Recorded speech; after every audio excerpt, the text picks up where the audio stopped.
George and the Grumpy Dragon. Long ago, in a land of green hills and sparkling rivers, there was a peaceful kingdom called Silene. The people were happy, and the sun always seemed to shine. But one day, a terrible dragon came to live in a cave high on a mountain. His name was Ignis, and he was a very grumpy dragon. Ignis the dragon was not just grumpy, he was also very greedy. He demanded that the kingdom send him a gift every day, or he would breathe fire on their fields and homes. The people were very sad and scared. They didn't know what to do. The king and queen were heartbroken. The dragon's demands grew bigger and bigger. One day, the king had to make a terrible choice. The next gift for the dragon would be his own daughter, the kind Princess Serena. The princess was brave, but she was also very, very sad. Just as the princess was about to leave, a brave knight named George rode into the kingdom. He had heard about the dragon and the people's sadness. He had a shining suit of armor and a long, sharp spear. He was not afraid of anything, especially not a grumpy dragon. George rode up to the princess. "Do not be afraid, brave princess," he said. "I will not let the dragon harm you. I have come to help your people." Princess Serena looked at him with hope in her eyes. George rode his horse up the winding mountain path until he reached the dragon's cave. Ignis the dragon was waiting for him. The dragon was huge, with scales like emeralds and eyes that glowed like hot coals. He let out a mighty roar that shook the ground. The dragon breathed a great cloud of fire, but George was quick. He raised his shield, and the fire bounced harmlessly off of it. The dragon was surprised. He had never met a knight so brave.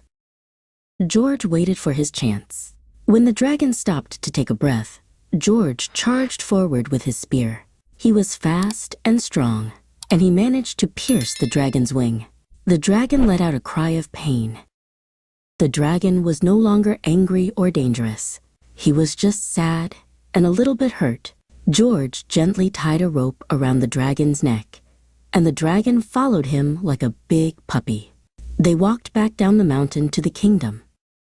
The people of Silene cheered when they saw their hero, George, and the now tame dragon. George explained that the dragon was not evil, just lonely and misunderstood. The dragon promised to be good and to never be grumpy again. From that day on, the dragon, Ignis, became a friend to the kingdom. He helped the farmers by gently warming their fields with his breath so their crops would grow big and strong. The children loved to hear his stories about the mountains. And St. George, the brave knight, married Princess Serena, and they lived happily ever after, with a kind dragon as their friend. The kingdom of Silene was once again a place of peace and happiness, all thanks to a brave knight and a misunderstood dragon. The Fox and the Grapes. Jasper the Fox was a very clever fox. He loved to explore the forest and find new things. One hot summer day, his tummy rumbled. He was so hungry. He sniffed the air. "What's that wonderful smell?" he wondered. It smelled sweet and juicy, like the best berries in the world. He followed the scent all the way to a tall stone wall. Peeking over the wall, he saw the most beautiful sight. A huge vine was hanging down, covered in plump purple grapes. They looked so delicious, and they were just out of his reach. "I can get those," Jasper said to himself. He took a running start and leaped high into the air. He stretched and stretched, but his paws only brushed against the leaves. He missed the grapes completely. Jasper landed with a soft thump. He shook his head and tried again. This time, he jumped even higher. He stretched his body like a spring, but still, the grapes were just too far away. He tried one more time with all his might. He ran, he leaped, he twisted in the air. He was so close, but the grapes swung just out of his reach, and he landed back on the ground, tired and a little sad. Jasper looked at the grapes one last time. "HMPH," he said, turning his nose up. "I bet those grapes are sour anyway. I don't even want them." And with that, he walked away. But as he walked, his tummy still rumbled. He knew the grapes weren't sour at all. He just couldn't reach them. he felt a little silly for pretending.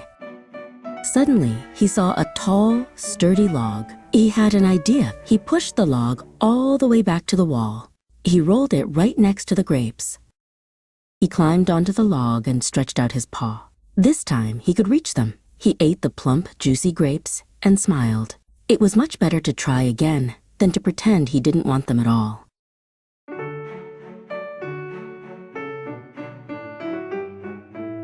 Goldilocks and the Three Bears.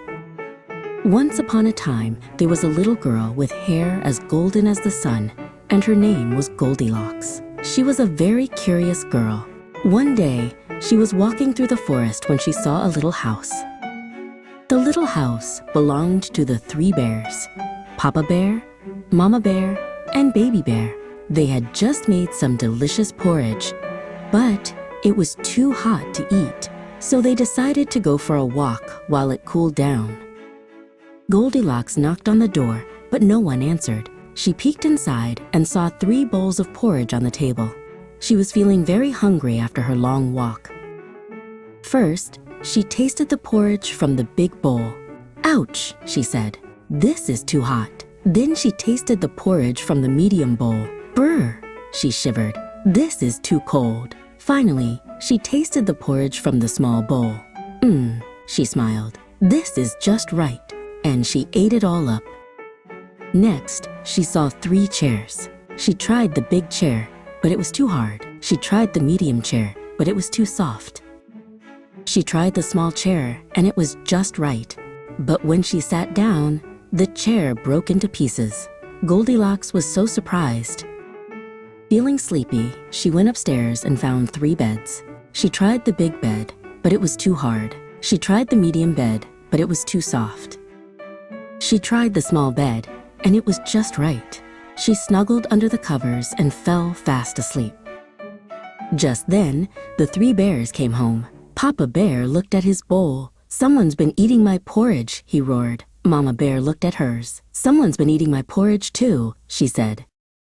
Baby Bear looked at his bowl. It was empty. "Someone's been eating my porridge," he said in a small voice. Then he saw his chair. "And someone's been sitting in my chair, and it's broken all to pieces." The bears went upstairs. Papa Bear looked at his bed. "Someone's been sleeping in my bed," he roared. Mama Bear looked at hers. "Someone's been sleeping in my bed too," she said. Baby Bear looked at his bed. "Someone's been sleeping in my bed, and here she is," he said. Goldilocks woke up with a fright, saw the 3 bears, and ran out of the house as fast as she could.